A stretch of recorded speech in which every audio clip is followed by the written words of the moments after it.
मैं सोचता हूँ बीइंग स्टूडेंट कि आज के तरक्की याफ्ता दौर में किसी बच्चे को रिजर्वेशन की ज़रूरत नहीं है। जो लोग इस रिजर्वेशन के ख़िलाफ़ बोल रहे हैं कि रिजर्वेशन नहीं होनी चाहिए, मुझे लगता है कि उनको पहले इन पहाड़ी कंडी इलाकों में एक बार जाना चाहिए, रहना चाहिए। ओपन मेरिट के जो बच्चे हैं उनको तहफ़्फ़ुज़ मिलना चाहिए। मैं इस जो ये बिल है मैं इसकी सपोर्ट में जा रहा हूँ। पहले से ही यहाँ पे रिजर्वेशन थी हर टाइम में। फिर आपको पता चलेगा कि 6 महीने के लिए आप रोड कनेक्टिविटी ख़त्म हो जाती। पहले क्या होता था, पहले 50-50 होता था। 50 जो था वो ओपन मेरिट के लिए होता था और बाकी 50 जो था वो SC ST OBC RBI के लिए था। हर चीज़ में फ़ायदा भी होता है, नुकसान भी होता है। कोई कहते हैं ना, कुछ पाने के लिए कुछ खोना पड़ता है। ओपन मेरिट के या जनरल कैटेगरीज़ के स्टूडेंट से कहीं ना कहीं वो रास्तों पे आएंगे और अपने हक के लिए लड़ेंगे।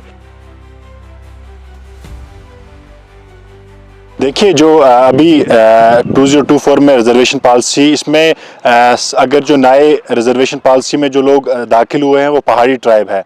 पहाड़ी, गद्दा, सिप्पी, ब्राह्मण, इन लोगों को रिजर्वेशन में लाया गया। लेकिन जो पहाड़ी ट्राइब के हवाले से खासकर मैं बात करूंगा, हम 50-60 साल से स्ट्रगल कर रहे थे कि हमें रिजर्वेशन दी जाए, क्योंकि जो शेड्यूल ट्राइब के ज़ुमरे में जो लोग थे, गुजर बकरवाल थे, उन्हीं लोगों के साथ हमारा भी उठना बैठना रहना था और उन्हीं कंडी पहाड़ी इलाकों में हम भी रहते थे। और हमारे भी सीज़नल जो ट्राइब है मूव करती थी, सीज़नल बहकों में चले जाते थे और हमारा जो ट्राइब है, हमारी लैंग्वेज, हमारा रहना बिल्कुल उनके साथ मिलता था। और जो बेनिफिट्स इस गुजर बकरवाल कम्युनिटी को मिल रहे थे वही बेनिफिट्स हम मांग रहे थे, क्योंकि हमारी और उनकी ट्राइब में कोई ज़्यादा फ़र्क है नहीं, हमारे लिबास में और उनके लिबास में ज़्यादा फ़र्क है नहीं। अब बिलखुसूस हमारे देश के प्रधानमंत्री जी हैं श्री नरेंद्र मोदी जी, उन्होंने ये रिज़र्वेशन पॉलिसी हमें दी और हम उनका शुक्रिया अदा करते हैं। लेकिन अब जो लोग इस रिज़र्वेशन के ख़िलाफ़ बोल रहे हैं कि रिज़र्वेशन नहीं होनी चाहिए, मुझे लगता है कि उनको पहले इन पहाड़ी कंडी इलाकों में एक बार जाना चाहिए, रहना चाहिए। आप करना टंगडार के वहाँ पे जाके 2 दिन आप वहाँ पे ठहरिए, फिर आपको पता चलेगा कि 6 महीने के लिए आप रोड कनेक्टिविटी ख़त्म हो जाती है। आप जो बच्चे हैं वहाँ पे मतलब पहुँच ही नहीं पाते हैं अपने एग्ज़ाम देने तक, फिर उनको वहाँ से शिफ्ट करना पड़ता है और उनकी इतनी इकनॉमिक कंडीशन नहीं है कि वो वहाँ से शिफ्ट करके शहरों में बसें।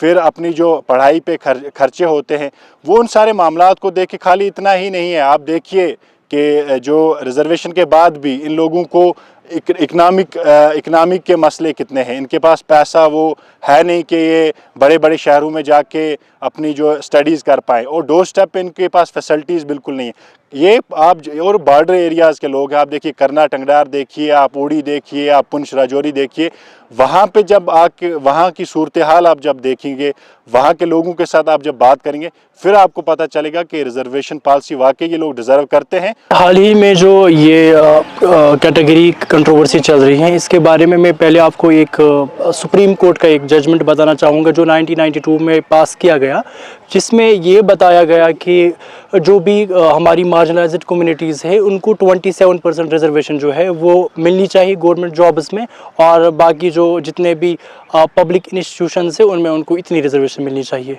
लेकिन हाल में जो कंट्रोवर्सी हुई है, जिसमें अगर आप देखेंगे कि 5-6-7 पोस्ट्स में सिर्फ 37% पोस्ट जो है वो ओपन मेरिट को दिए जाते हैं। इसका मतलब ये है कि वो जो ऑर्डर पहले मैंने आपको बताया उसमें ये बताया गया था कि कोई भी कम्युनिटी जो है उसको 50% से ज़्यादा रिजर्वेशन नहीं मिलेगी। खैर, आप इस पर ख़ुद बात करेंगे कि जब एक कम्युनिटी को 50% से ज़्यादा रिजर्वेशन दी जाती है तो वो ग्रुप जो होता है, एक अदर ग्रुप जो होता है, वो मार्जिनलाइज्ड बन जाता है। मैं सोचता हूँ बीइंग स्टूडेंट कि आज के तरक्की याफ्ता दौर में किसी बच्चे को रिजर्वेशन की ज़रूरत नहीं है, क्योंकि हम पैदा होते हैं आज़ाद और आज़ाद सोच से हम सोच सकते हैं और मंजिल जो है उसको पा सकते हैं। खैर, ये एक पॉलिटिसाइज अभी मसला किया जा रहा है और जो बाकी कम्युनिटीज़ है उनको मार्जिनलाइज करने की कोशिश की जा रही है।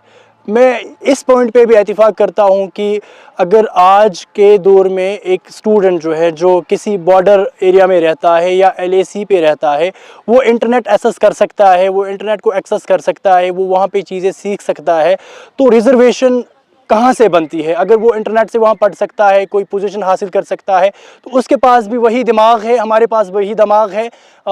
जहाँ से हम आए हैं वहाँ से कोई रिज़र्वेशन तो हमें नहीं मिली है। हाँ, कुछ सोसाइटीज़ ऐसी भी है जिनको चाहिए, जिनको होनी चाहिए रिजर्वेशन। बीइंग स्टूडेंट हम इस बार एक बार फिर परेशान हुए हैं, स्ट्रेस हुआ है।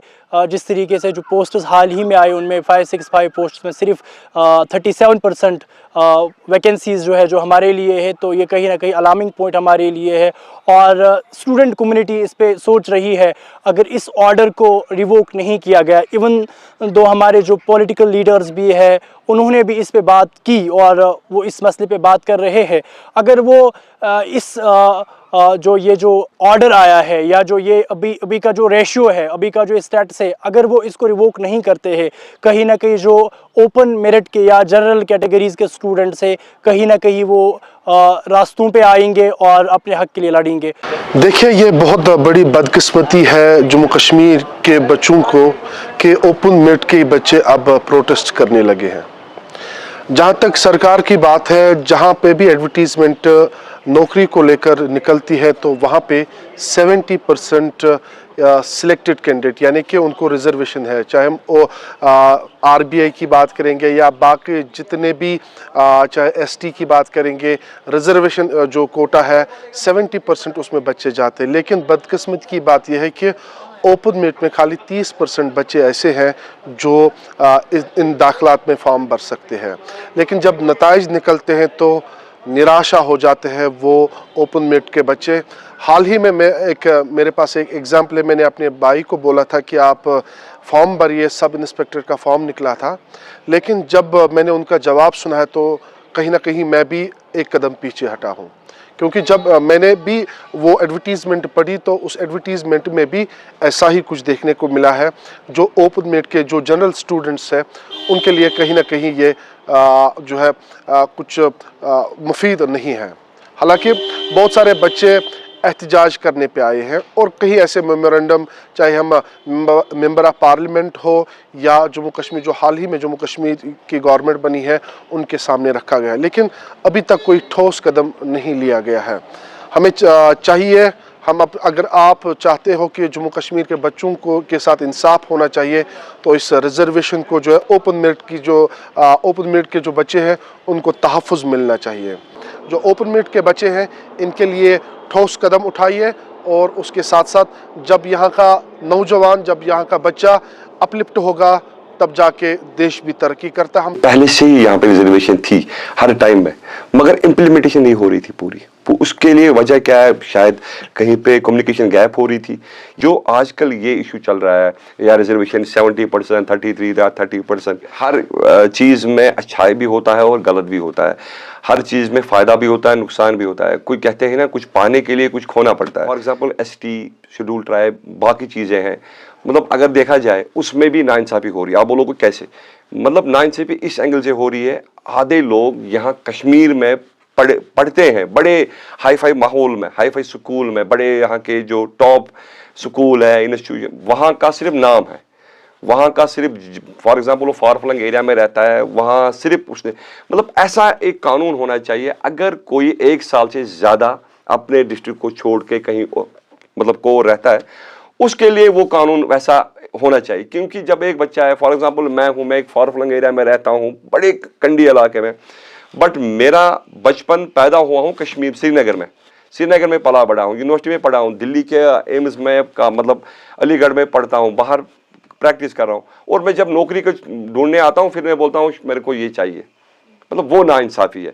ये ऐसा होना चाहिए। मैं नहीं कह रहा हूँ, बड़े देखने वाले हैं, ऊपर है, थिंक टैंक है जो बाज़ाब्ती इस पॉलिसी को कर सकता है कंसिडरेशन। मेरे हिसाब से इनको चाहिए इस पॉलिसी को मतलब एक बार फिर से देखे, ऐसा इम्प्लीमेंट करे। जैसे कि फॉर एग्जांपल मैंने यही कहा, अगर मैं फॉर फ्लंग कंडी एरिया में रहता हूँ, बॉर्डर एरिया में रहता हूँ या कहीं दूर, मगर मैं पला बड़ा हूँ पिछले 30 साल में यहाँ पे, वैसी वेरिफिकेशन होनी चाहिए। वो उसको नहीं मिलना चाहिए, उसको बराबर कंपटीशन हमारे साथ करना चाहिए। मतलब वो नाइंसाफ़ी हो रही है कहीं ना कहीं। जो ये रिजर्वेशन के रिलेटेड जो आज क्वेश्चन उठा है, मैं इस पे इतना बोल सकता हूँ कि पहले क्या होता था, पहले 50-50 होता था। 50 जो था वो ओपन मेरिट के लिए होता था और बाकी 50 जो था वो SC, ST, OBC, RBI के लिए था। मैं इस जो ये बिल है मैं इसके सपोर्ट में जा रहा हूँ, लेकिन मेरा जो पर्सनल राय है, जो मेरी पर्सनल ओपिनियन है, वो ये है कि जो मतलब बोला गया है कि जो लोग ST OBC या RB में आ रहे हैं कि वो फिर ओपन मेरिट के लिए भी एलिजिबल है। मेरे हिसाब से ये नाइंसाफ़ी है मतलब बाकी लोगों के लिए या बाकी उन बच्चों के लिए जो इस फील्ड में या उसके कैटेगरी में आते हैं। लेकिन रही बात ये है कि मतलब ये रिजर्वेशन की बात अगर हम करेंगे तो रिजर्वेशन की बात ये होती है कि जो लोग फार फ्लंग एरिया से होते हैं या कोई ट्राइब या ऐसी कम्युनिटी होती है जो फार फ्लंग से होती है, उनके पास उतनी फैसिलिटीज़ नहीं होती है, मतलब बाकी चीज़ें नहीं होती है, तो ये मतलब उनको एक चीज़ होता है कि जिससे वो इक्विटी हासिल करते हैं। मैंने बोला कि दैट दे आर इक्वल, मैं उनको बोलूँगा कि वो इक्विटी हासिल करते हैं इस चीज़ में कि कहीं पे जॉब होता है या कहीं भी किसी कॉलेज में या किसी कॉलेज में या किसी स्कूल में ये पाने के लिए, मतलब दाखिला पाने के लिए। ये मेरा टेक है।